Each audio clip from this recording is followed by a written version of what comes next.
اللہ وبرکاتہ۔ ناظرین کرام، آج بہت سارے گھروں میں پریشانی ہے، تنگی ہے، رزق میں تنگی اور گھروں میں تنگی ہونے کی وجہ سے کافی لوگ پریشان رہتے ہیں۔ تو اگر آپ چاہتے ہیں کہ رزق میں تنگی ختم ہو جائے، رزق میں خوب وسعتیں ہوں اور رزق میں فراوانی ہو، خوب گھروں میں خیر و برکت ہو، تو پھر آپ جمعے کے دن 46 مرتبہ سورہ قدر پڑھیں، یعنی بسم اللہ الرحمن الرحیم انا انزلناہ فی لیلۃ القدر وما ادراک ما لیلۃ القدر لیلۃ القدر خیر من الف شہر تنزل فیہا باذن ربہم من کل امر سلام ہی حتی مطلع الفجر۔ یہ ہر مسلمانوں کو یاد ہے اور بڑی ہی مشہور سورت ہے۔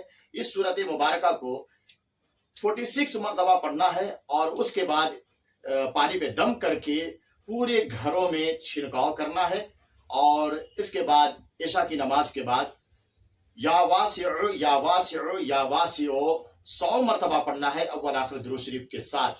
پھر رب قدیر کی بارگاہ میں دعائیں کرنا ہے، اور یہ عمل 40 دنوں تک لگاتار بلا ناغہ کرنا ہے۔ انشاءاللہ العزیز اس عمل کی برکت سے آپ کے گھروں کی تنگی دور ہوگی، رزق میں خوب وسعتیں ہوں گی، رزق میں فراوانی ہوگی، اور خوب آپ کے گھروں میں خیر و برکت کا نزول ہوگا۔ اللہ تعالیٰ اس پہ عمل کرنے کی توفیق عطا فرمائے۔